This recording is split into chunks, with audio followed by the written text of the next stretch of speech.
Hello. Hello. And welcome to Coffee Class with Young Screenwriters. I'm Alexie. This is Adam, and this is John.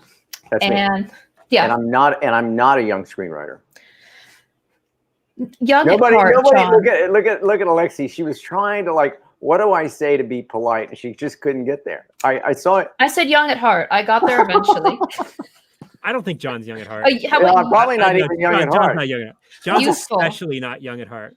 Wait, what does that mean, Adam? I don't even know what that means. I feel when the darkness of experience taints your worldview. That's you.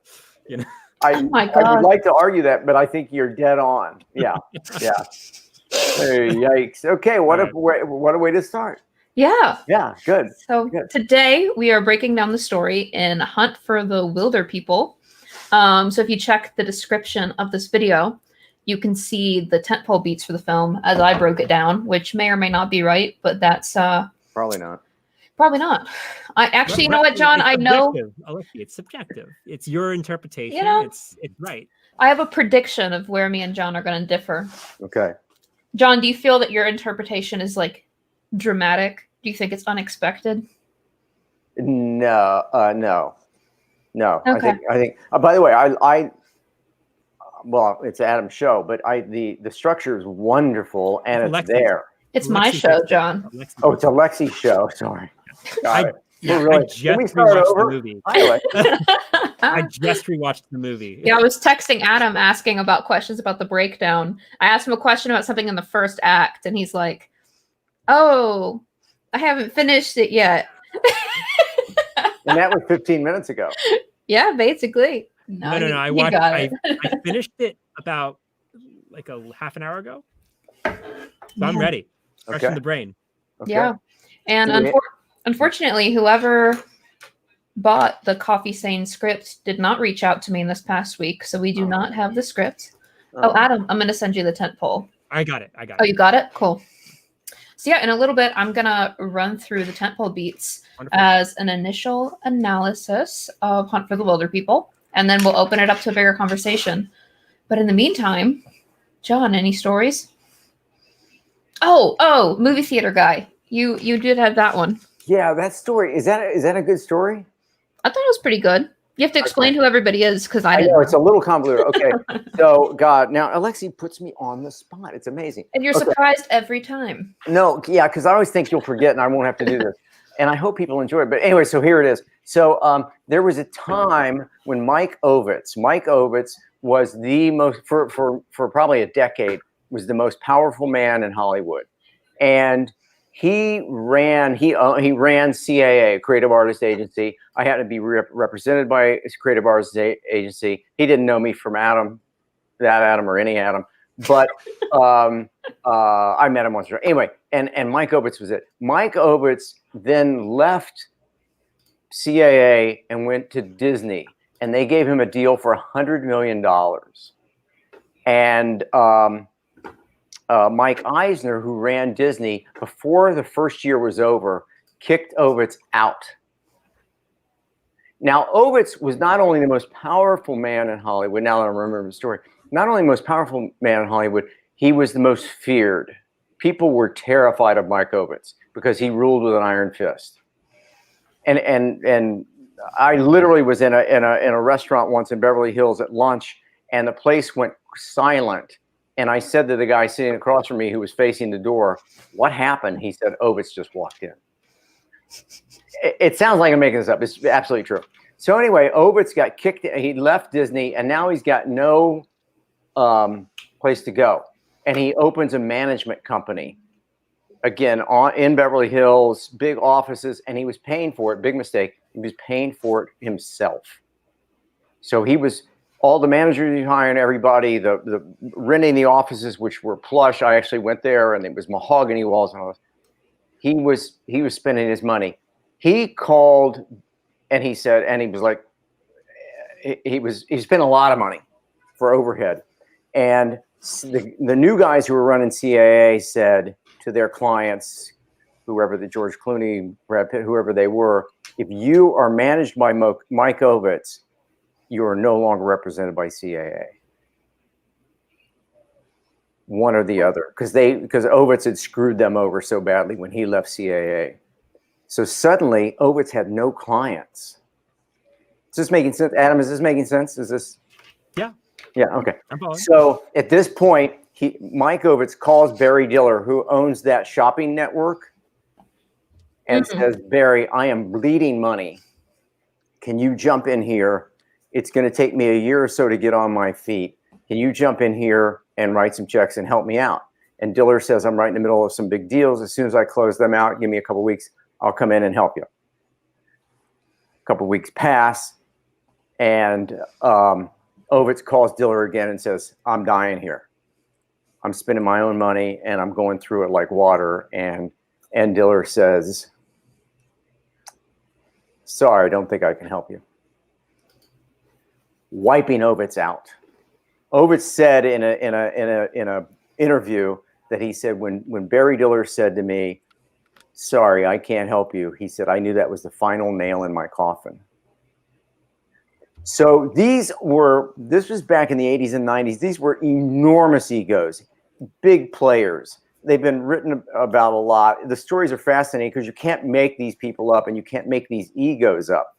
Ovitz, Barry Diller, Mike Eisner. These are killer guys who were really powerful, very wealthy, and they went after each other like sharks.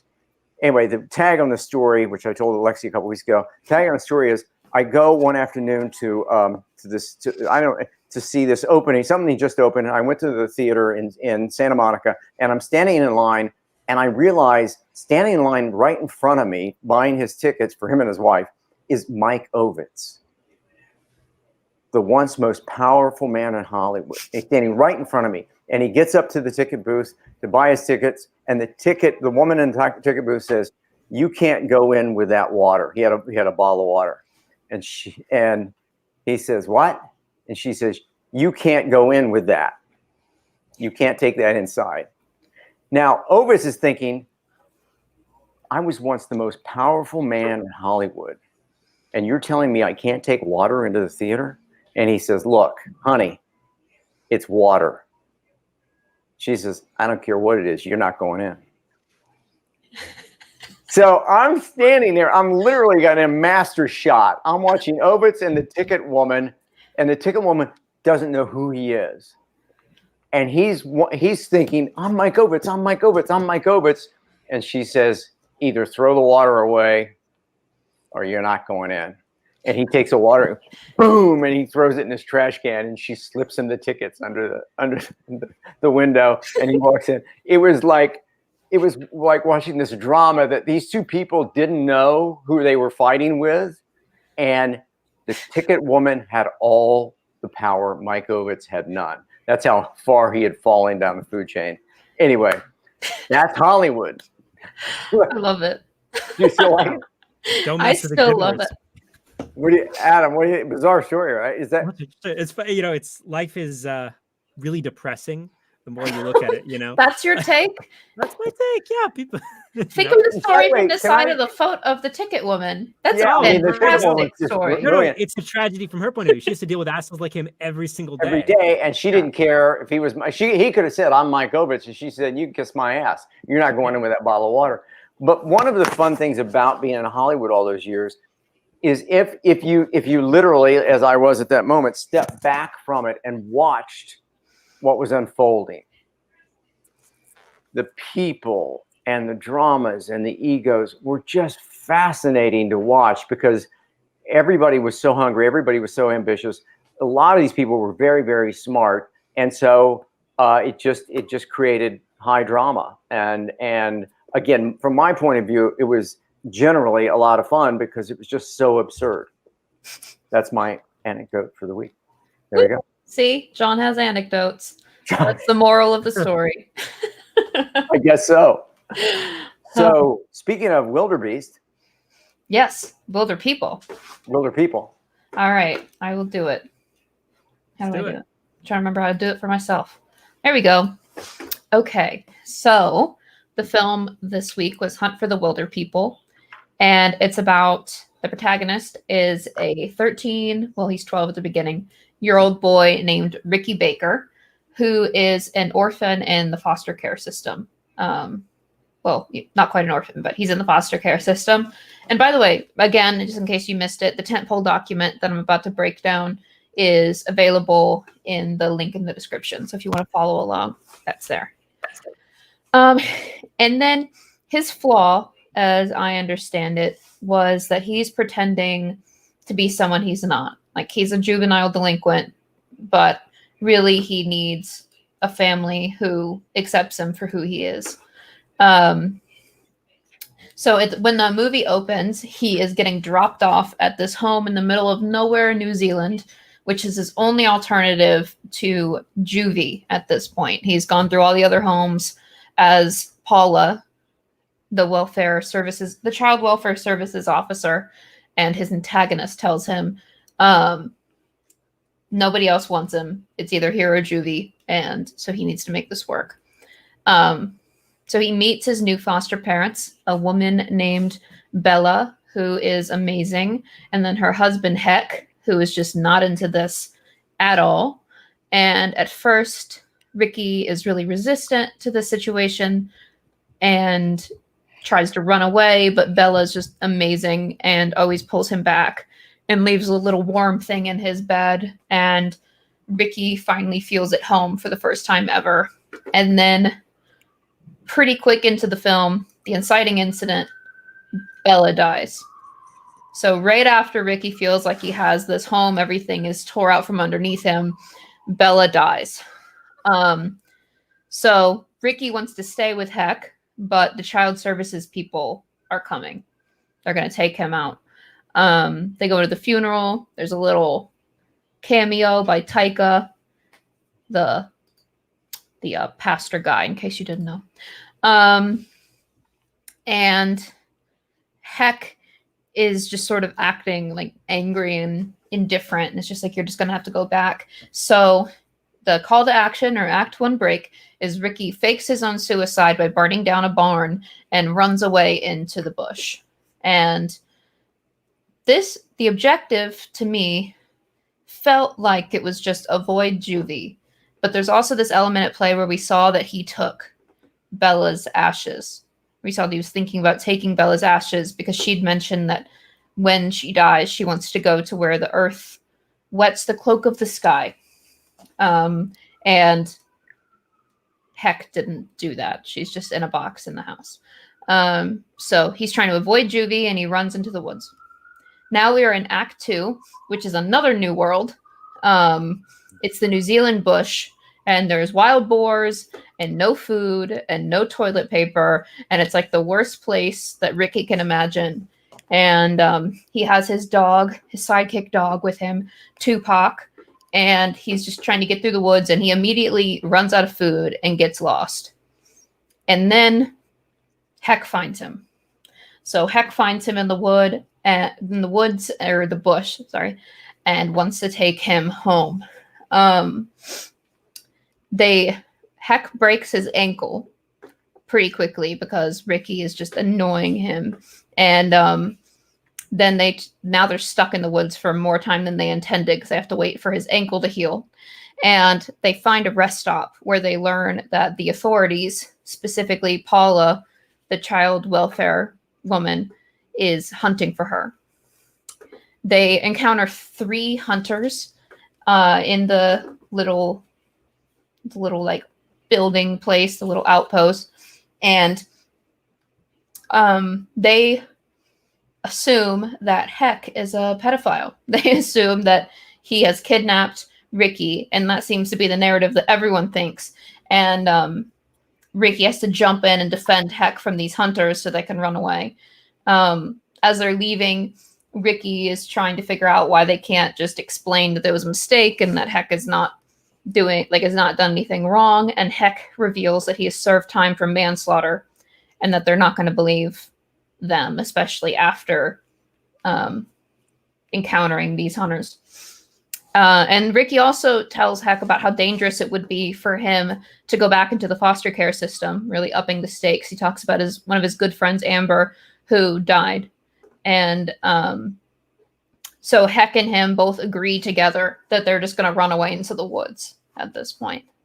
And after the hunters report back about what they saw, now there's a full-blown manhunt for them. There's like cops in tactical gear chasing after them in the woods. They find an unconscious diabetic ranger and have to save him. And the difficult thing here is that someone has to stay with him, so they have to separate. So Ricky is going off on his own into the woods, into the bush, and finds this really accepting and friendly family and accidentally falls asleep. So that now we hit the midpoint. When Ricky wakes up, he can't find Heck anymore, and police in full tactical gear have completely swarmed the place that they were staying. So now they're separated. He's in a new world with all these cops all around. He's on his own. He thinks they look like ninjas and that the search dogs look like dire wolves, and it just looks really bad. Ricky faces off with Paula in the bush, and she offers to let him go if he'll turn on Heck, but he won't do it. Let's see. Right. And then he uses his wilderness skills, the knack that Heck was telling him about, in order to escape and reconnect with Heck. Then they're attacked by a wild boar, and Ricky shows his wilderness skills by protecting Heck. That the first time that he saw the boar back at the beginning with Bella, he was just paralyzed, and this time he's able to jump in front and defend him. Unfortunately, Heck's dog dies, which is probably the worst scene in the entire film, if I do say so myself.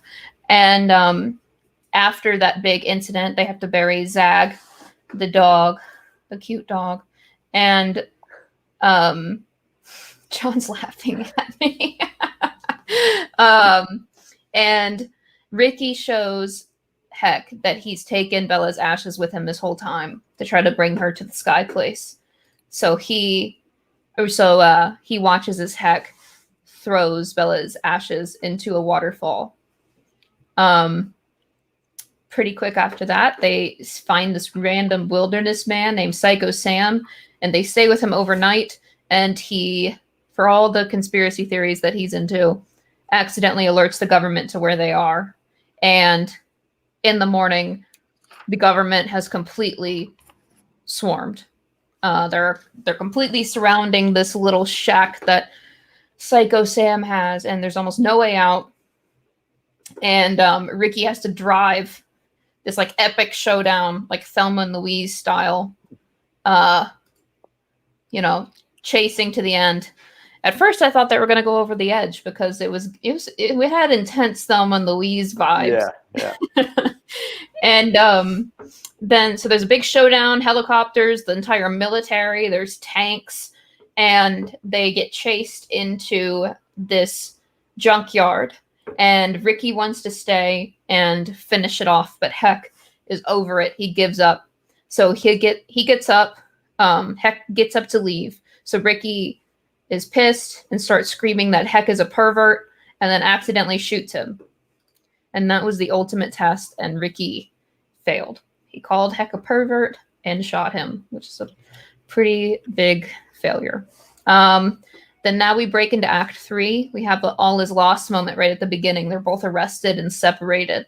Heck goes to jail, and Ricky is living with the cool family that he found, but is realizing how much he misses Heck. Like, he doesn't seem happy. So that's him realizing his inner need about needing his family. And we also see that he is like, he's not being rebellious. It's a really quick shot. It's a really quick moment, but he's dressing differently now. He's calmer. He's not being like a juvenile delinquent anymore. So this is when he starts to resolve his flaw. Then there's an all or nothing moment when Ricky goes to try to find Heck, and he's going to invite him to live with his new family and look for the Huya bird. I think it's like Huya bird, the bird that was thought to be extinct, but that they saw on their hike. So the final fight is that he shows up, and right out of the gate, he makes Heck super uncomfortable by apologizing for all of this stuff that he probably should apologize for, but making him really uncomfortable. But then he shows Heck how he saved up for this camera to try to find the bird with him. And and then Heck at first is kind of dismissive, then he ends up telling Ricky a haiku that's really sweet, and agrees to go find the bird with him. So the resolution now is that Ricky and Heck are back together, and they're going to go search for the bird, and Ricky can call this man his uncle. Wow. The end. Really good. Really good. You nailed. Yeah, really good. It's so funny because I had Thelma and Louise written in my notes. I guess it's pretty obvious, but yeah. No, oh, John, I read this thing that I wanted to share with you. It was on the IMDb trivia. You ready? Yeah. It says, I'm just going to read it out loud and see what you think. Bears many similarities to Disney Pixar's Up. A cantankerous old man and a complaining overweight child get lost in the wilderness after an old man's wife dies. They travel with their dogs, find a bird that no one believes exists, and lay the wife's spirit to rest in her final resting place. They meet a man who's lived out in the wilderness, which has cost him his sanity, and are hunted by people who want to see the man dead. Eventually, they get home, where the man has softened and becomes a part of the boy's life. Absolutely. Also, yes, absolutely. Also, I would add to that on about page 75. There's a moment when Heck and Ricky are they're out in the bush, and Ricky says, "Why didn't you and Bella have babies?" And Heck says, "I couldn't," which is the same play in reverse from Up. And then Ricky says something to the effect, "Some people have babies and they don't want them," meaning his parents, of course. It's a wonderful heartbeat moment. It is, in a good way, very much like the campfire scene in Up, when he says, "Well, your father will come to the ceremony," and he says, I don't see him very much. He's not interested. And at that point, Carl Ferguson says, "You should get some rest." That heartbeat moment is right in line with the movie, and it to me, it's boom, sells the film. Alexie, I think you broke it. I'm dead on. Yeah. So, John, would you say that Ricky is the protagonist? Then? Well, you could say that Heck. That was my prediction, that you would say that Heck was the real protagonist. Heck, well, that's a good question, and I'm not sure, because Heck also changes so much. Mm-hmm. He arguably changes more than Ricky. So, but he definitely changes more than Ricky. But yeah, I would still define Ricky as the protagonist, because it's Ricky's objective that defines the movie. Yes. Right? He's the one who wants and goes after the thing. That's right. What do you think his ride, right? What is his objective? To the ashes, right? The ashes. Okay, so that does count. I guess it just wasn't like, it's not. It's a soft objective, but it's still. It's. I mean, he's still got to get there. And I'm sorry, Adam. You go ahead. No. I can continue. I wasn't going to say anything. Well, one of the things this film is certainly worth studying, because one of the things that's done so well is obstacles. Yes. I mean, those three hunters are fantastic. Paula, the juvie, whatever, that woman. I mean, by the way, she's a monster. She's fantastic. She's unrelenting. She's going to catch that kid if it kills her. So the boar. I mean, when the boars came in, I was just like, yes, the boars. By the way, breaking the ankle. Yes, break his ankle. It's obstacle. So the build of obstacles is just phenomenally well done. But what really makes it great, and what separates, I think, Taika from a lot of similar level filmmakers, is that it's always based in character and human relationships and perceptions, right? Yeah. Every single one of those scenarios, the focus isn't on the thing, it's on the people. Yeah, absolutely. Yeah. But going back to your point, I was torn if it's Heck or Ricky, who is the dual protagonist. I mean, Taika, he can probably get away with it. I wouldn't. Think it is though. I don't think it is. I mean, this by the way, is a storyteller who really knows what he's doing. Really knows what he's doing. But I mean, in the end, Ricky has changed. He's not kicking stuff, burning stuff, throwing stuff, vandalizing stuff. But it's also I'm just playing devil's advocate for a second, but it's also, I mean, and God, I mean, that when Heck has written the haiku, you know, and I think the last line in the haiku is something to the effect of it was the best. Mm-hmm. He's talking about their journey, and he says it was the best, and it's just, oh my God. So I think still, you know, no matter what, even if it was a soft objective, it was Ricky who's like thrust. He was running away. He had something to run from, and so the momentum of like why this movie is happening was about him and his scenario, which is why I would say, and Heck gets swept up in that. So I would still say that Ricky's the protagonist for that reason.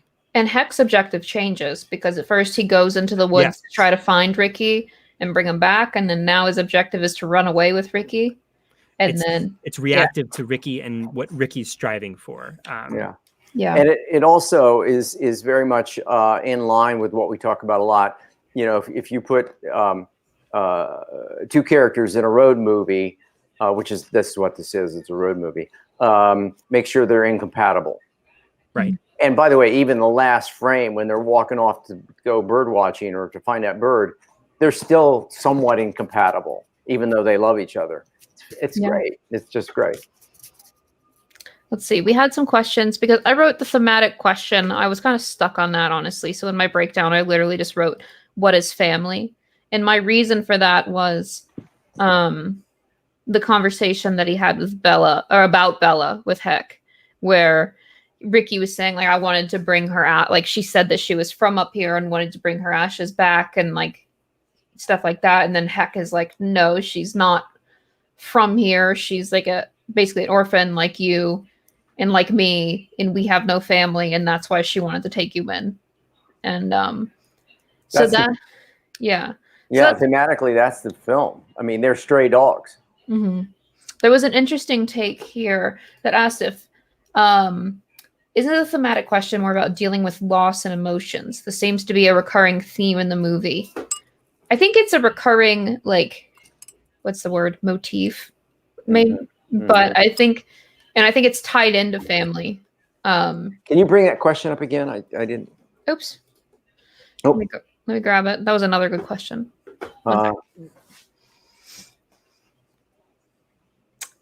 Isn't the thematic question more about dealing with loss and emotions? That seems to be a recurring theme in the movie. Bella, Zag, Ricky's friend, and both Ricky and Heck opening up.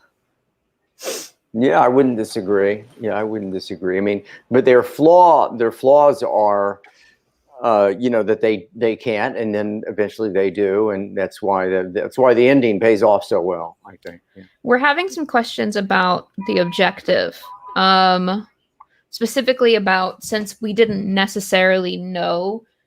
That he was going after the. I'm sorry. Go ahead. Yeah. No, totally. Yeah, since it wasn't like spoken that's what he was going to do until later. Yeah. I think that Adam hit on something. I think it is a soft objective, and it's a little antithetical to what I would recommend, but where it's so well taken care of is that the obstacles are unrelenting, and they are happening so fast that they're always in jeopardy. Ricky and Heck. So at one point I thought maybe, and this is soft too, maybe their objective is not to get caught, which is the negative objective. Well, but somebody in the comments said to stay at juvie, which is a negative. Yeah, objective, that's but a it's negative objective. Definitely powerful enough to. Yeah, it keeps Yeah. them. And the way that again, the way that it's covered for, and this is really important, if you're going to make that kind of radical choice, not to have a firm objective, a tangible objective, if you're going to do that, then by all means, make sure you always have your protagonist in jeopardy. And that's, and he certainly does that. If this, so many people get into trouble from soft objectives or negative objectives. Like if your objective in the movie is not get killed, then in every single moment, like you need them to be in danger of being killed. Right? Yes, like, so it needs to be relevant. Like it That's needs, and so many people will be like, well, okay, it's not get killed. But then there's a sequence where he's not about to get killed. You know, that's when you lose momentum. And then the movie gets, then the story gets away from you. Yeah, absolutely. Yeah. Typically the negative objectives, something that Avi said was that's common in horror films. Yes. Don't get eaten. Yeah. Don't die. But then somebody has to be trying to eat you all the time. Yeah. It's very risky it's bold to do. I think you could argue that was his objective. And it works, but they also did give us the ashes, and there was enough like little touch points along the way that I think that it seems like that was structurally. Well, the vast majority of movies have objectives that are positive, and not in the sense of like positive, but in the sense of like they are a character who's striving to achieve a thing. The vast majority of movies take that framework. So we default with that assumption of like, okay, we're going to look through the lens of what is the objective the protagonist is striving after, because that's just how most movies are framed. I think there are definitely exceptions that are like, but you have to make sure that it's consistent. Like if it's a negative objective, it has to be a constant threat in every moment. Yes, because otherwise the tension drops out. And they do it here. Like there are obstacles constantly, the emotional obstacles, tangible, social obstacles, everything is like happening. Yeah, I mean the boar beat just tickled me because I thought, if you're looking at obstacles for this film, at some point you go, wild boar would work. I've already broken his ankle, so I guess we got to have a wild boar. But the other thing they do that's done really well here is that Paula tracks. See, why are you laughing? She's just so great. She's so great. But she tracks. She's always going to be in pursuit. We lose her for a chunk of Act 2, but she's there enough. And even the young girl on the horse that he meets, and he ends up with the father and the girl. So just bear with me for a second. When the girl says, "Get on my horse, I'll take you home," blah, blah, blah, they go home. They meet the old man. He takes selfies. And it's bizarre, and he's strange, and he's taking selfies of this kid. But we need that beat. We need the girl and the father so that it plays in Act 3. And it looks throwaway. It looks haphazard. Nothing in this film is haphazard. The boar plays, everything plays. That's in a film that's got this kind of whimsical demeanor or genre or tone, you tend to think it's not as buttoned up as it is, and it's really a buttoned up story. I think the other thing that beat accomplished with the family was there was obviously like the risk of the social media post showing people where they were, and then it also had Ricky have to choose to leave behind his food and toilet paper again and go back in to try to save Heck. Also showed him what he didn't have. Yeah. Yes. So, I mean, there again, it looks like a whimsical, silly beat with, and yet it's so smartly written and it so lends itself to the story. Yeah. It wouldn't have worked if there was a moment where Ricky could just relax. Because there was no moment where he was still, like he was pushed in every moment. Yeah, I mean, by the way, as Alexie said, they leave their normal world at the end of Act 1 and they stay in this foreign world, which creates jeopardy as it should. They stay there for the rest of the movie. You know, this could have gone wrong so many ways. And like so many road trip movies, or I should say so many road trip scripts are terrible because they run out of momentum. They run out of steam. And there's a point where it's sort of like, why is this happening? You know, because you have to make the destination something that's emotionally meaningful. And this film had a soft destination. It's interesting how they pulled that off. I like it. Yeah. Like in Little Miss Sunshine, getting to the San Diego. Or was it Redondo Beach? Redondo Beach, the beauty pageant. Yeah. Beauty pageant. Yeah. But getting to the beauty pageant means so many things by the end for the family, for the girl. Like so many road trip movies they just get like the superficial element, or it's very like by the number. There's no subtlety. This movie, this movie also, Adam, we talk about this a lot, but once we get past the midpoint, it really picks up pace. Yeah. And then the cops are at helicopter. Right? So does Little Miss Sunshine when the grandpa dies. Yeah, suddenly, you know, and you got to be there by 5:30. Oh shit, what time is it? Let's, hit the gas.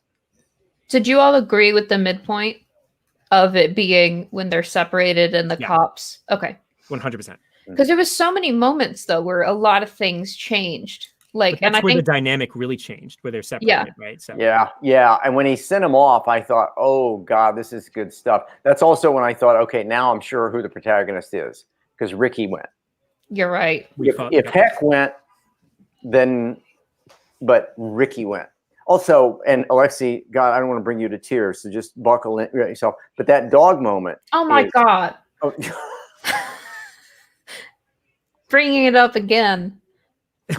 I didn't bring it up the first time, but the dog moment really. By the way, it really works. Taika's, pandering to the Wes Anderson crowd. Taika. Wes Anderson kills dogs in his movies constantly. Yeah. And don't you think that? And again, this is something Alexie already mentioned, but you see Thelma and Louise. You see a filmmaker who is very, very film literate. The reason, by the way, I hope what's happening here in the coffee class every Friday is that you're going, oh God, that's a great choice.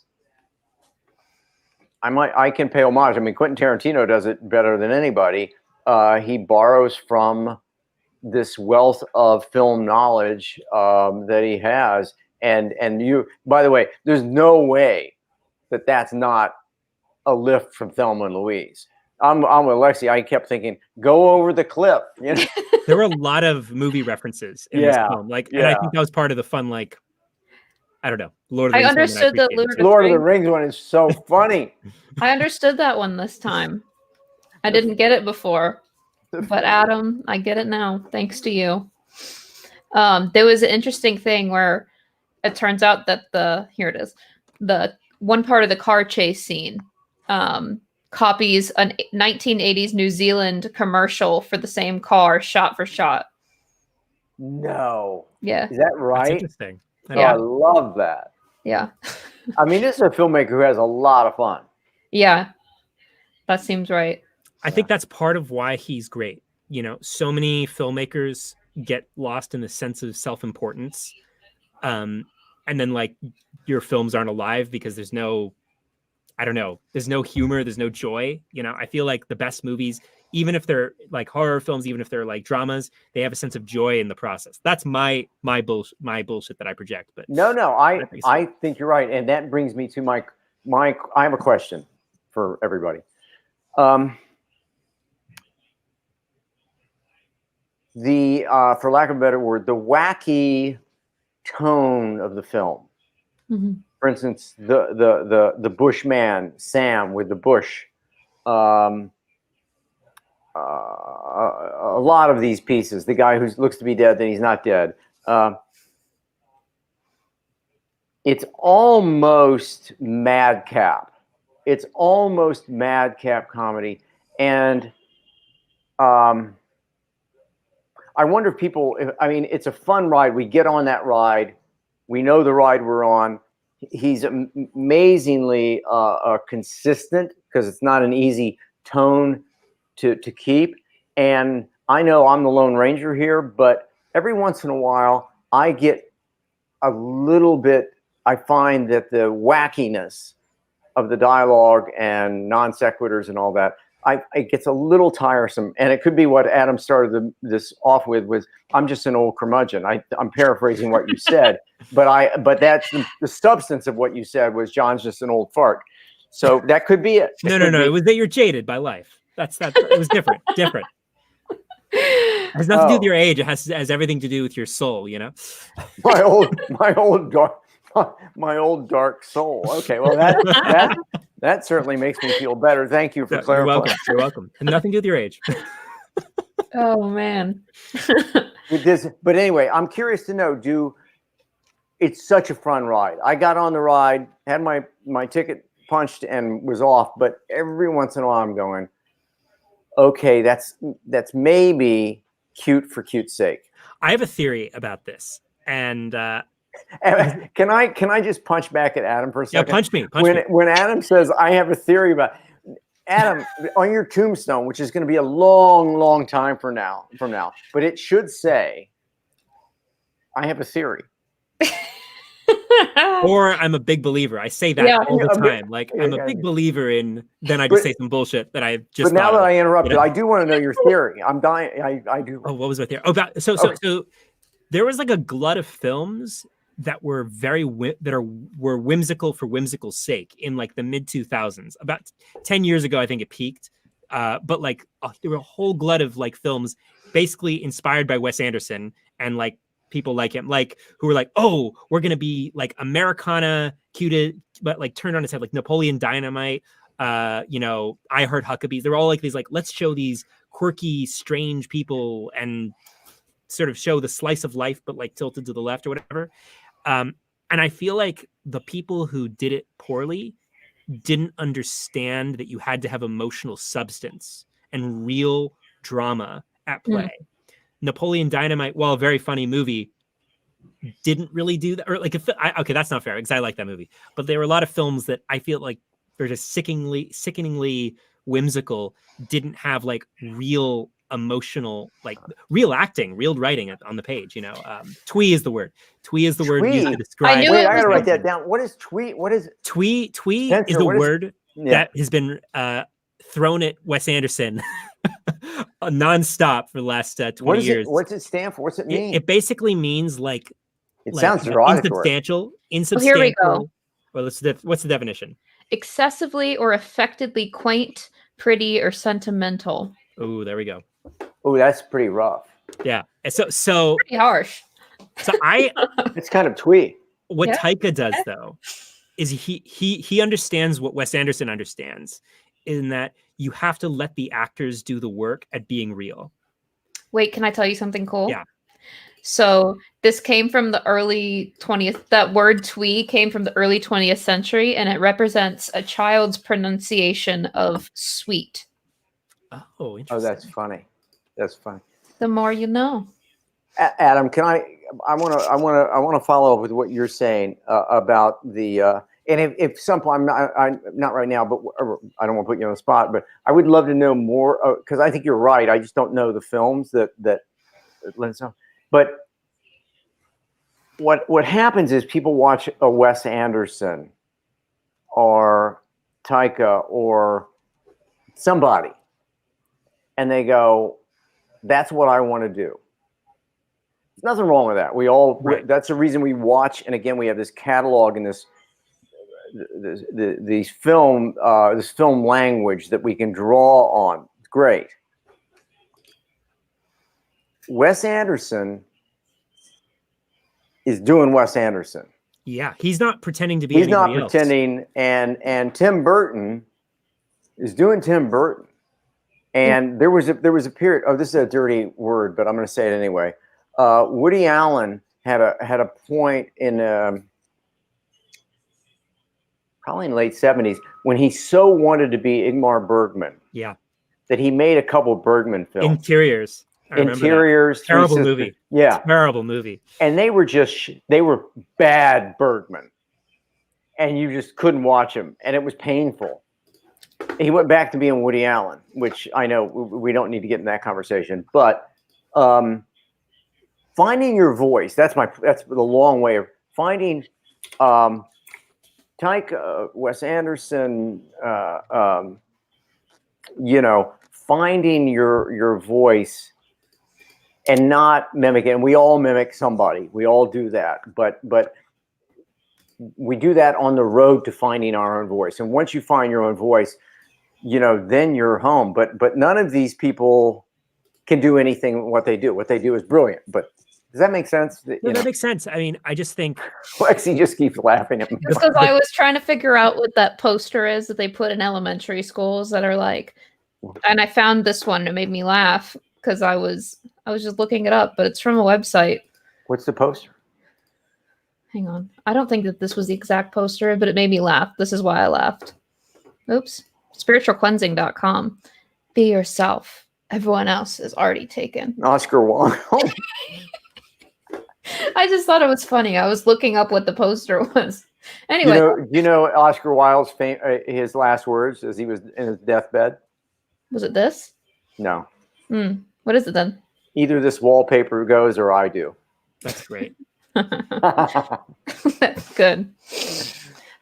Adam, we complete. Alexie interrupted you. I did interrupt. So I feel like there's an issue, and I feel like it's actually not necessarily the twee. It's not just exclusive to like the twee filmmakers and the wannabe twee filmmakers, because I feel like that kind of peaked about 10 years ago. I think there's a glut of aspiring writers and directors who really, really, really, really bond with a particular style or filmmaker, and then they like want to emulate that, and they are influenced. They want to make movies because they like other movies, and they draw all of their movie references based on other movies, rather than drawing on other stuff and saying something new and saying, yes, I understand this is a movie, but like let's do something new with this engine. I think Taika and Wes Anderson do that. They're constantly innovating and doing new things. They're not just referencing other movies. They're doing more. They're actually writing and creating moments for actors to be real. Absolutely. I wanted to pull up this comment from Paul. Says, hello, Paul. The humor is so integral to the film. It's that lightness that allows him to deal with hard issues. Did the same in JoJo. Absolutely. 100%. Absolutely. Yeah, I was surprised by how I didn't remember how real this one got. Like, I remembered that there was those moments, but watching it again, I was like, wow. Yeah, I know. He really went there. What we do in the shadows wasn't very real, though.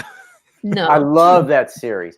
But yeah. No, the movie. Have you seen the movie? I haven't seen the movie. I got to see the movie. Taika's in it, and he directed it. It's really good. Yeah. But what the humor, it's what he's doing is really, really demanding and really difficult.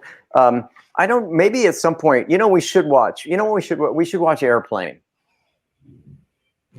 Have you guys seen Airplane? I've seen Airplane. Yeah. You hate it? You hate it? Oh, I hate it. It can be your December pick. I have no idea. We can watch it. I'm down to watch it. But it's because the Zucker brothers, kind of a precursor to all this. The Zucker brothers made these zany, crazy films, and they were wildly successful.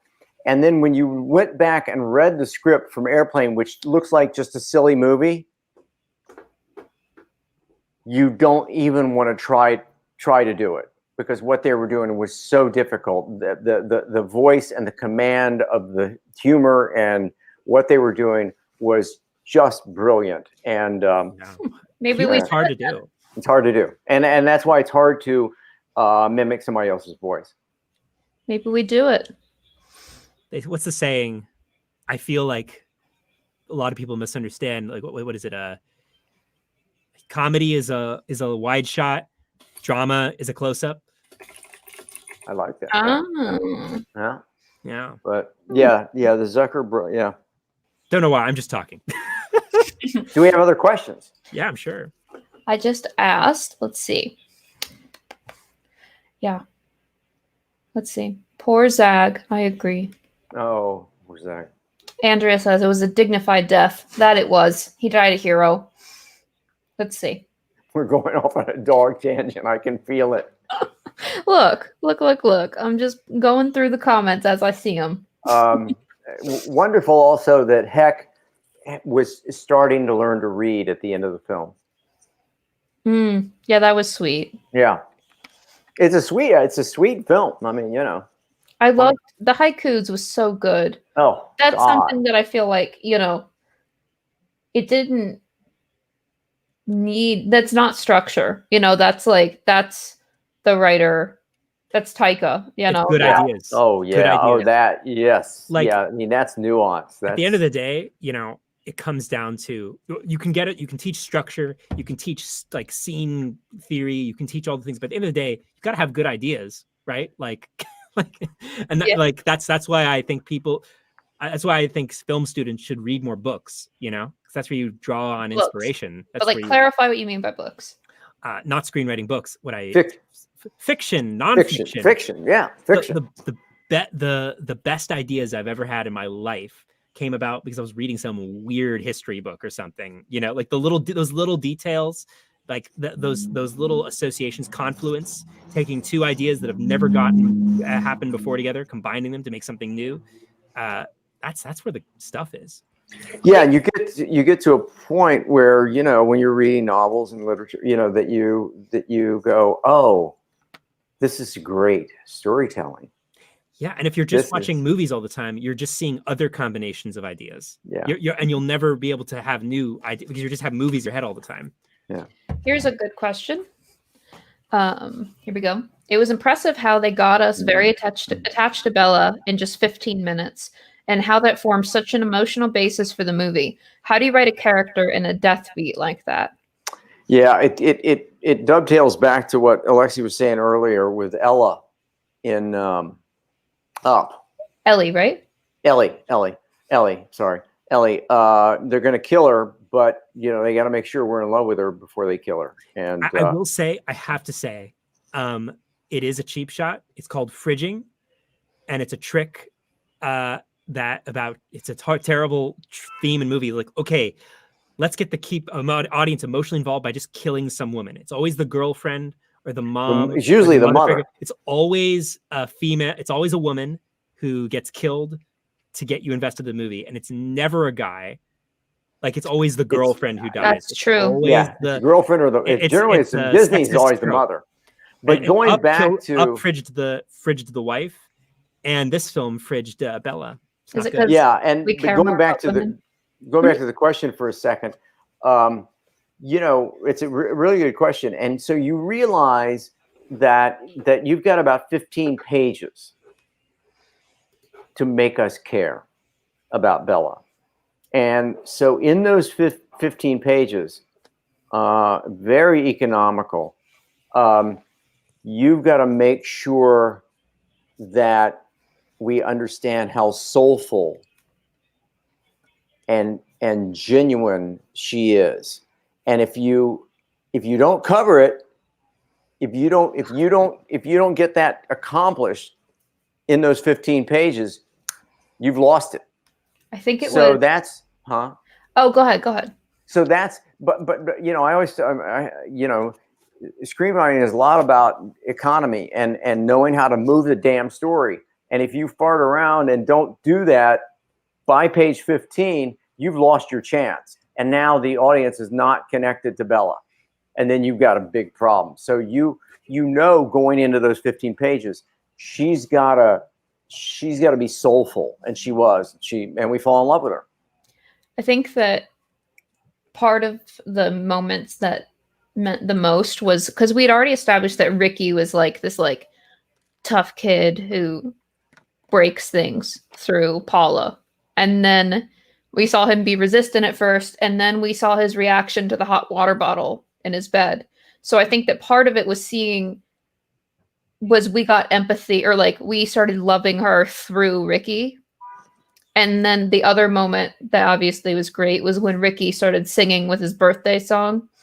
That was amazing. Mm-hmm. And I think part of why they made that hit so hard was because they showed what they meant to another character. Mm. It's kind of hard to do it without having that other character respond, You show somebody love. Yeah. And by the way, important, sad, but important. They had to get rid of her. Yeah. So that Heck and Ricky can isolate. Bella, she's so Bella. great. Let's All see. 15 minutes. She was a star. I think that she was like the mentor. I wrote her as the mentor, which I think know Heck's the mentor. I could see that, but I feel like then I guess they mentored each other, which is valid.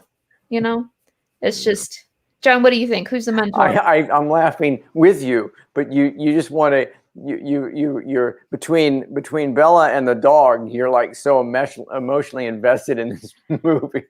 Everyone I was invested with. You know who really needs to live? The old white guy. Always. Never really kill an old white guy. You need to have him stick around to the end. Yeah, or even beyond. Kill the dog, kill the women. That's true. I don't like this movie anymore.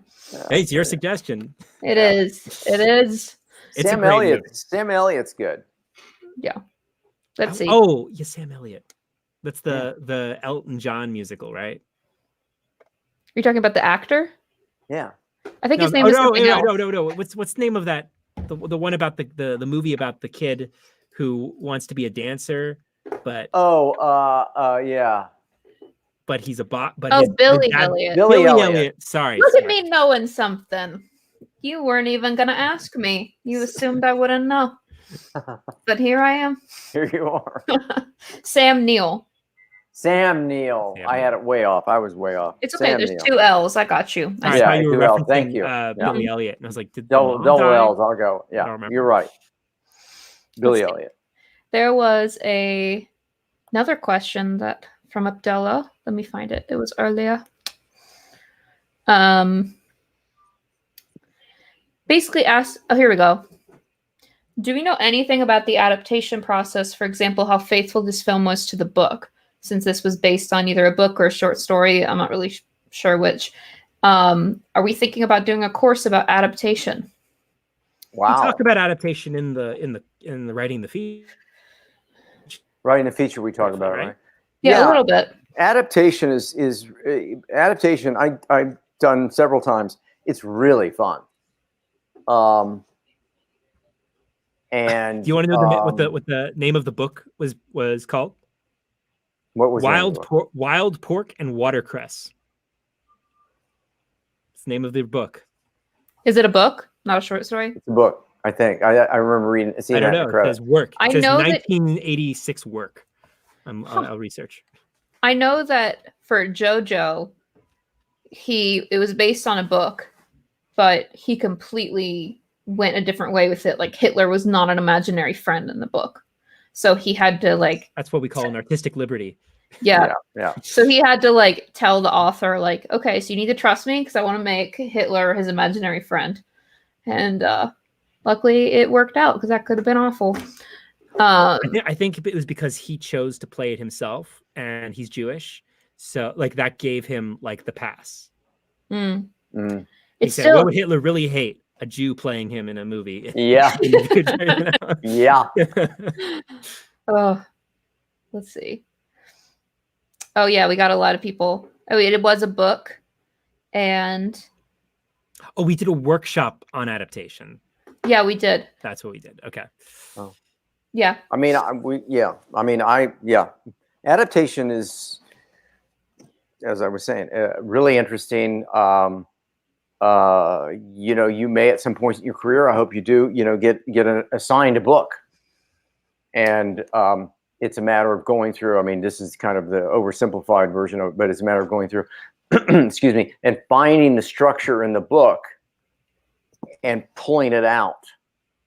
Yeah. I was joking to Alexie a couple weeks ago. I don't know, but about this book that I love. It was in the newsletter. Educated, and that she leaves her normal world at page 130, 135, something like that. So if you're doing the adaptation, you're sitting there going, "Oh my God, they did it on page 135. I've got to do it on page 20.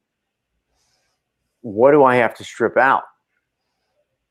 And and you find, and then by the way, also in a book, sometimes you'll find that that the structure is not there, and that you have to then, as Adam was saying, take creative license and develop the structure or embellish the structure or, you know, create it yourself. So, but doing adaptations, there are a number of writers. Scott Frank is one of them, but there are a number of writers in Hollywood that, you know, that are go-to people to. And also, if you find a book, maybe you'll find a little-known book. This happened to me once. I found a little-known book, got the publisher to give me the rights for free. Actually, that's not altogether true. But and then I did the adaptation. I didn't get the, yeah, that's another anecdote I won't go into right now. But yeah, Here's the obstacles. So are the obstacles used as tent poles to hang the story beats off, kind of creating a push-pull scenario? So the thing about the tent pole doc is that as much as possible, it's really protagonist-centric. So, you know, so you are like hanging all the story beats on it, but it's like it's grounded by what your protagonist does or how your protagonist responds or reacts and then what they do. And so, you know, I don't think I did it everywhere, but in this one, I tried to make every single one of the obstacles from Ricky's point of view, like just written that way. So, you know, like he finds a rest stop where he learns about the authorities and he discovers that Heck served time. So sort of just thinking about how this journey is for him. And then the beats around it are elevating those to a degree. Does that make sense? Yeah, I think building off of that, the tentpole isn't like the most detailed beat sheet or carding process. It's just like the core of the movie. So Right. if the obstacle, if there's like a minor obstacle that's like a super small thing that doesn't really matter in turning the movie forward, you know, maybe, you know, put that in your really detailed outline. But the tentpole is like, does the core of this movie work? It's a simplification, and it's intentionally slim. It's intentionally just 2 to 3 pages because you know, you don't get lost. So many writers get lost in the details of the things that happen and don't like sort of focus on, hey, does my act 1 really work? Does my act 3 really work? Does this through line work? Is the objective consistent moment to moment? So it's more about like, you know, the objectives relative to, you know, the overall chunk of, does this relate to the objective? Obstacles, I mean, do the obstacles relate to the objective? Right. Yeah. And you always want to err. I just had this conversation this morning with a student.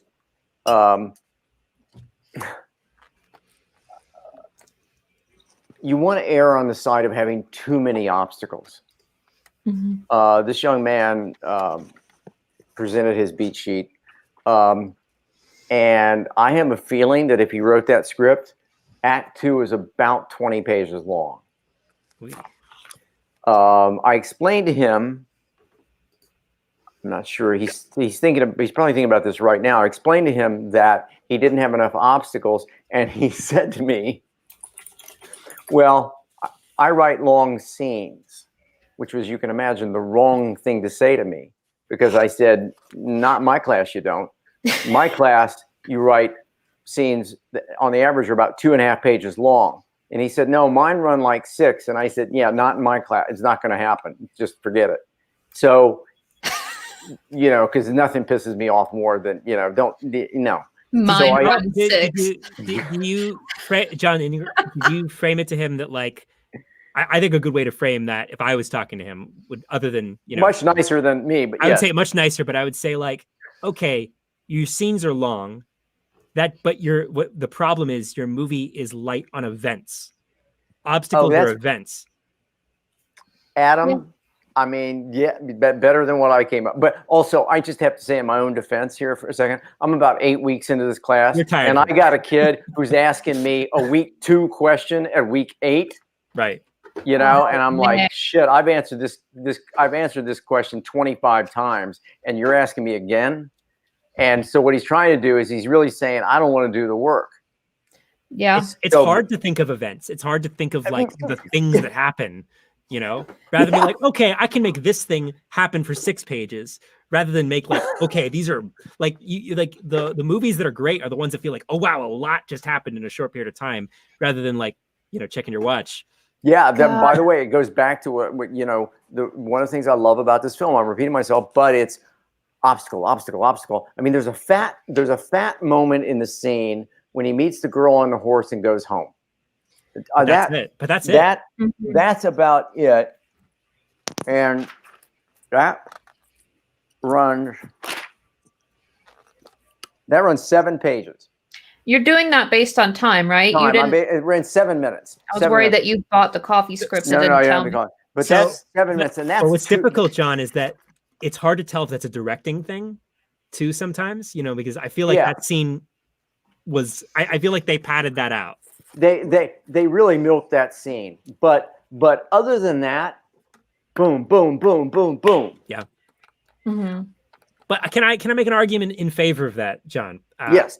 Wait, Adam, do you have a theory? I have a theory. I have an observation. So I think it's important to give, like, from a directing point of view, not from a writer point of view necessarily, but from a directing point of view, you have to be aware of like what's the pacing of the film. And if everything is fast paced, the audience will get used to that. So varying your scene length and like intensity, like if you have a lot of like, oh my God, obstacle, obstacle, obstacle, and then give people a moment to breathe, the next series of obstacles will feel harder hitting because the audience changed their rhythm of perceiving how fast things are happening. I don't know. Does that make sense? No, I think you're absolutely right. But yes, to that point. So when we go from Act 2 to midpoint, right, those beats are not hard. happening with the urgency or the intensity that we get to beyond midpoint to ultimate test. So here's wait. Oh, hold that question. Okay. Let me. But so I mean, I think this is kind of important. Act 2 starts and they're measured. Midpoint, there's a moment of pause, a moment of hesitation, and then boom. Then they accelerate and move with greater pace. And by the way, that's the way this film plays, I think. Is that, Adam, is that No, that makes sense. That makes sense. I think the heartbeat moment is a moment for reflection. It's a moment when the movie stops. It's beautiful. We need it. You're absolutely right. We need it. We need to pause. You need comic relief. You know, you need moments of relief. So, you know, there's that moment and they have it. And he says, you know, people can have babies, but they don't want them. And we go, oh my God. And then by the way, next morning, here come the cops. The ninjas. Well, did we have a question I thought it's related to obstacles. Danielle asked, do you think of obstacles as different ways to test the thematic question? I think I'll lift back up. I think it's fair. Yeah, I mean, but they certainly obstacles are a way to test the protagonist. Yeah, that certainly. It may be true also to test the thematic question, but they are by design. Every obstacle is another little test for the protagonist. Will he or she overcome this obstacle? I also think it's organically happens, right? If you've decided on like kind of what the thematic question of your story is, the basic scenario is going to create like obstacles relevant to it. Like if it's about a kid who doesn't have family and it's about him understanding new ways of understanding family, he's going to meet a family that's healthy at some point to sort of see what he doesn't have, like those sort of obstacles. I don't know. Let's see, John, here's a question for you. I think that's what came up when you were talking about your student. So H says, during John's years of learning this craft, what was the hardest skill or rule for him to learn, and what was the hardest mistake to correct? And John, before you dive in, I think that something that really stood out to me is that you figured out a lot of this structure stuff on your own, right? You were telling me about how your screenwriting teacher would just tell you about scene headings, right? And then you figured all this. Great memory, man. Yeah. Yeah. So why don't you tell that story? Because I didn't even consider the fact that this stuff wasn't like standard, like the people weren't talking about structure in this way before. Yeah. So leave that question up because I want to. Okay. So it's a really good question, I think. And Alexie, who's remembers, it's terrifying. I hate to think about how much you remember from my classes, but anyway, yeah, Alexie's accurate. When I went to AFI, American Film Institute, and I had been there about 3 weeks, and I was very, as you probably can imagine, eager and ambitious, and yeah, and the screenwriting teacher kept 3 days in a row. He said, capitalize slug lines, and I thought if he says that again, I'm going to kill myself because I got it. I got it. And I thought, fuck this. I got to move on. And I found the library, and in the library they had every script. And so I bought legal pads, those yellow legal pads, and I would go in the library after class was over, and I would strip the outline out of scripts. So I'd say page 1, we meet Indiana Jones. Page 2, and I'd go through and do the entire script, and I'd save them. As I was doing that, I was I was embedding structure in my brain. I didn't know it, but I thought, oh my God, Indiana Jones. When I went back and all of these, I looked back at them and I realized how these things were breaking.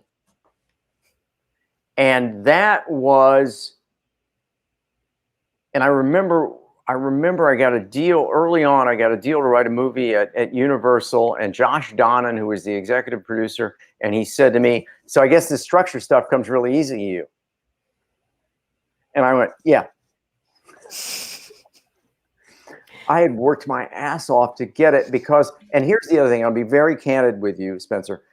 Here's the other thing. I thought, I'm not sure that I write great dialogue. I'm not sure that I'm that funny. I'm not sure that I'm that smart.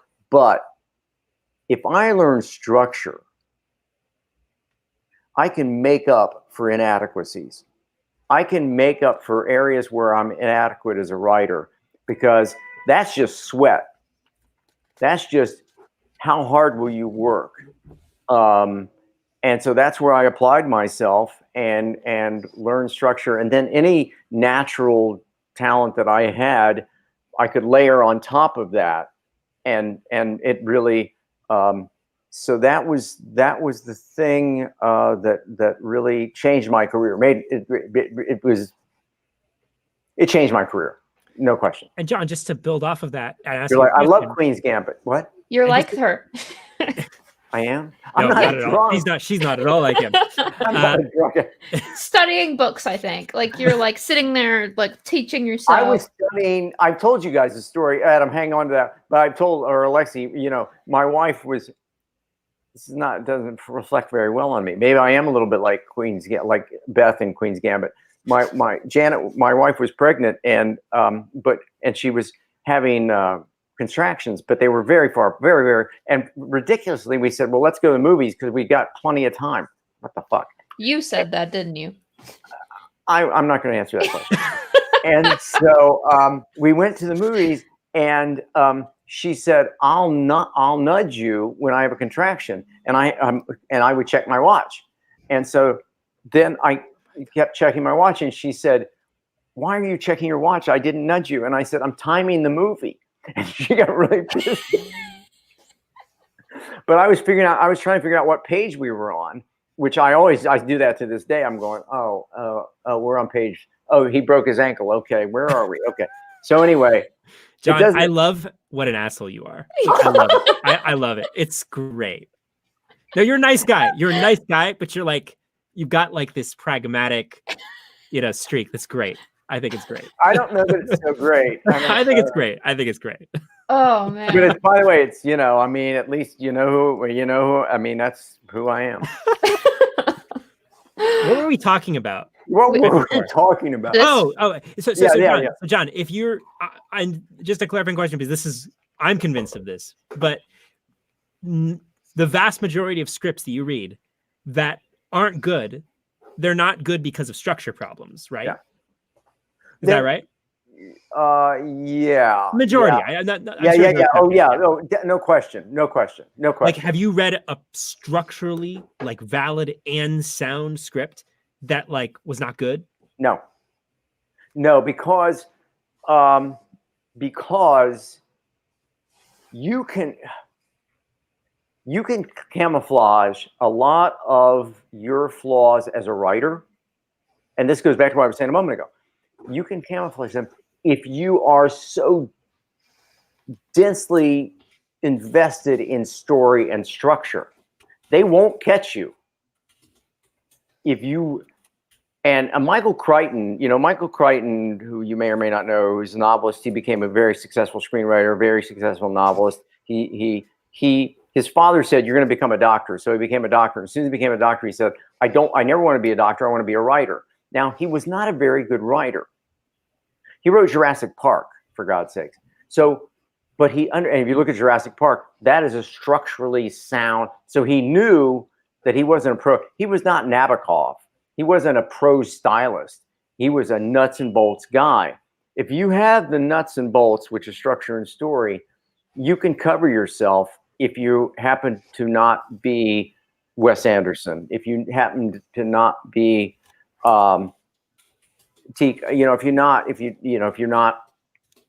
if you don't have those unbelievable talents, I personally, I'm a Wes Anderson apologist. I think you should read one of his scripts, John. He's great. Well, we're doing it next time. Right. Yeah, we should probably go ahead and say that, right? I mean, yeah. We're doing Grand Budapest Hotel next week. Oh, I love that film. One of my favorites. I think it's probably his best film. I do like some of his earlier films better, but it's interesting. He had a shift in his career where he made a few bad movies, and then he made an animated film called which is a great Fantastic Mr. Fox. It's a great film. And it was the first time he ever had to do an animatic, because in animation you have to pre-shoot the movie before you shoot the movie. And after he went through that process, he went, "Oh my God, I'm going to use this animation approach on everything I do." And so all his live action films there's an animatic that he does all the voices to, that he shows the actors. He says, "This is the movie." Like all the editing choices, all the directing choices, all the timing, the performances, it's all there. So there's a animatic out there for Grand Budapest Hotel that's the entire movie with Wes Anderson doing all the voices for all the characters. And he showed that to everybody on the team. It's like, this is the movie. And guess what? That was what he shot. And it's amazing. What a psycho. Adam, you hit on something really important. And this is, how are we doing time-wise? We're good. You hit on something really important. NYU has a very, very, very strong animation department run by John Canemaker, who's a great filmmaker and a great teacher. And so years ago, John said to me, he said, "Can you come down? I'm having my senior animation students present their short films, which they haven't been made yet, but they're in development." And I said, "Sure." So I was very flattered, actually. And so I went down, and he had like maybe 5 or 6 filmmakers, and they put up what was essentially the storyboards, where they put up each frame of the film. And I was sitting there going, "Oh my God, this is brilliant." The reason they work, because right to what Adam was saying, is if you have to draw the scene, if you have to spend all that time, then you will defend it. You are defending it. You are saying, "I know this scene must be in the film. I'm going to take the time to draw it." Because if it doesn't belong in the film, you're not going to spend all that time drawing it. On the other end of the spectrum, students go, "I'm just going to shoot this scene. I got a camera. I got a couple actors. To hell with it. I'm going to shoot because I like to shoot." And the scene is shit because it doesn't belong in the film. But if you have to defend the scene and if you have to draw it, then you are certain it. And then it goes exactly to what Wes Anderson was doing with Fox and what's it called? Fox and Fantastic Mr. Fox. Fantastic Mr. Fox. And all his films. All of his films he learned from that one. And if you look back at that period, as you were saying, the period when his films were not so good, they were loose. They were some of them were really good. Some of them weren't. Like I don't like Life Aquatic doesn't work, and Darjeeling Limited doesn't work. Like he came off 2 bad movies in a row. But it's a really great method for defending why the scene is in the movie. Not for anybody but you as the filmmaker, but if you can defend, Anyway. So Hey, John. Sorry. Hey. I was going to show the thing, but you can go ahead, Adam, if it was related. Oh yeah, it is. It's I think the reason why live action filmmakers are thoughtless like that is because they don't take focus seriously. Like they think that, I can wing this. Oh, I shouldn't have a plan. Having a plan is always better, even if you don't use the plan, because it causes you to think more about the thing. And the more you think about the project, the better it's going to be. Absolutely. And thoughtless work is not very good. Yeah. So I wanted to share at the end of class this thing that Avi sent us from his friend, which is horrifying. And it's kind of gone like mini viral within like online. Tell John screen. the context. Tell John the context. I don't know what you're talking about. You go ahead, Adam. I'm pulling it up. So Avi's friend is a writer who's represented and has worked with Disney and like done some stuff. And they received a message from another writer who they didn't know, who's maybe like in like a network with them, asking them to share their work with their agent. Read this, John. Here we go. How about I read it? I read it for Please you. read it. Yeah. Hello. I sent a connection request you have not yet accepted. Not all screenwriters are as well connected as you or have had the privilege of working at Disney, so have the decency to share your connections. Also, I see you have an agent. After you accept, I will send you my script. Please forward it along to them ASAP with your greatest recommendation they sign me. At this level, you have a responsibility to help others. Let me know when it's done. Oh my God. Oh my God. Oh my God. That's This beautiful. is what not to do. This is what not to do. Oh yeah. Oh, can you see Let me know when it's done. Yeah, can you see my middle finger? What blows me away is that he actually believes this could work. Like that's what's amazing. That's beautiful. Oh my. I love the suggested answers. LOL, haha, ditto. I just think that's fantastic. The hubris, the balls of that's okay, yeah, that's just great. That's just kiss my ass. Oh my God, that's beautiful. Well, It's man.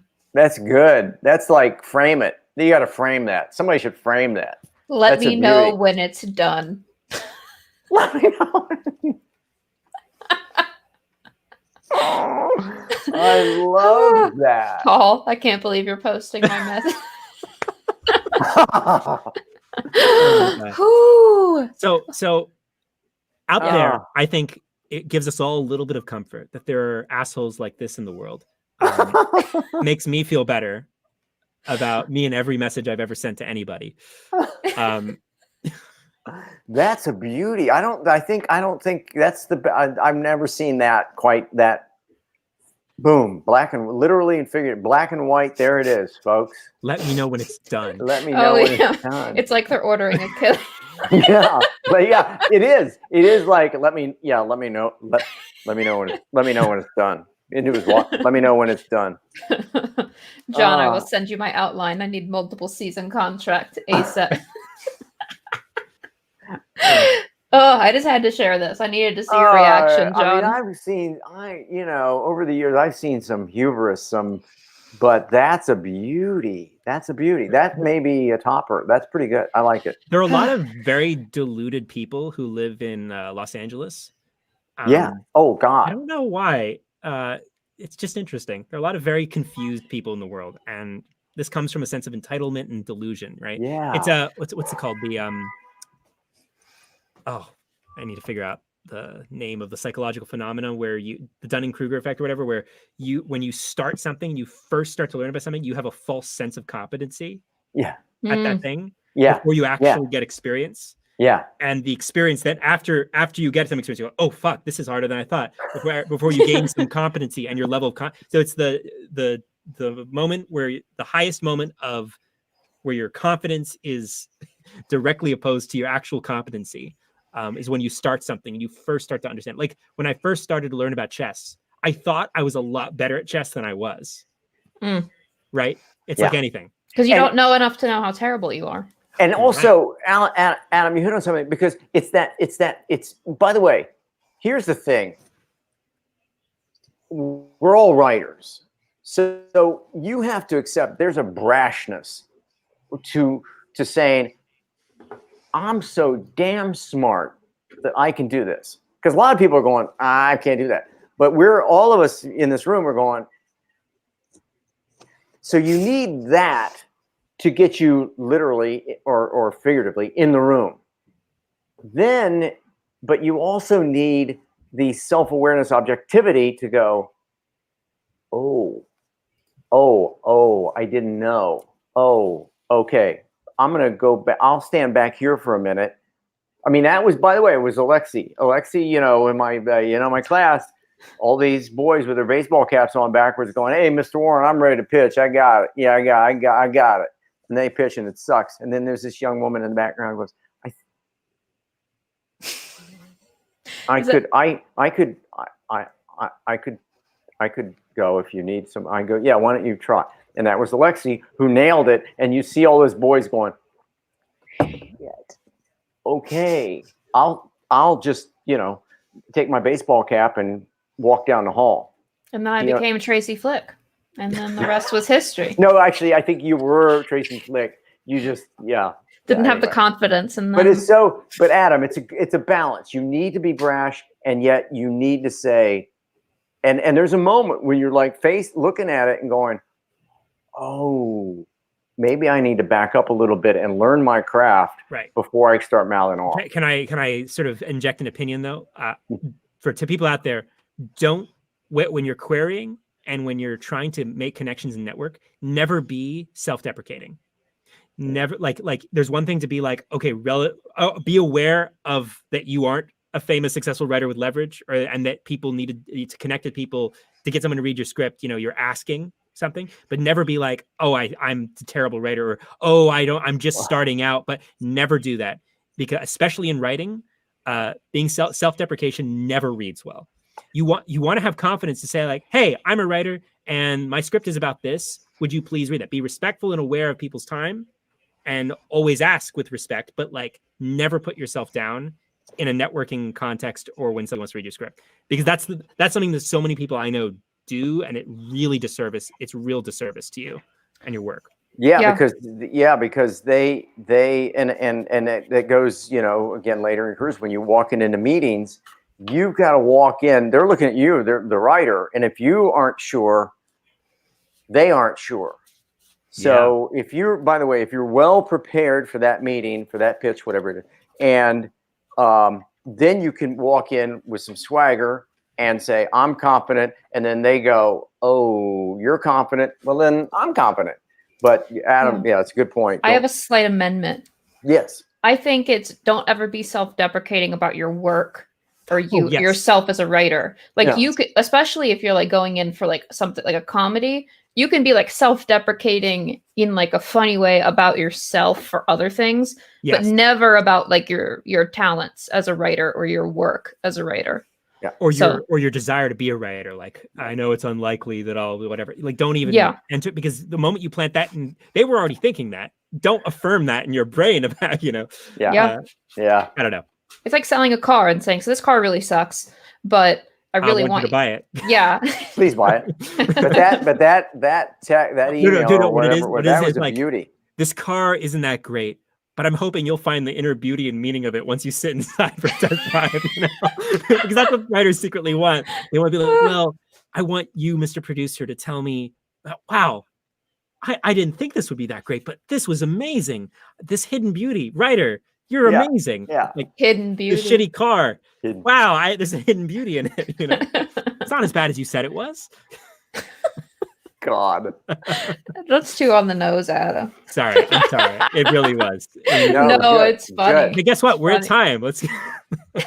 So next week, Grand Budapest Hotel, and I will be taking it out. I love the film. For something I want to say about this script, Wes Anderson has loads of parenthetical attribution to the dialogue. And the reason is, he's directing it and he did a detailed storyboard of how the lines are read and the way it's going to come off. He wants people to know exactly on the page what the emotion, he's telling everybody with no subtlety what it is. So and this script, you'll read it and you'll be like, wow, that is the movie.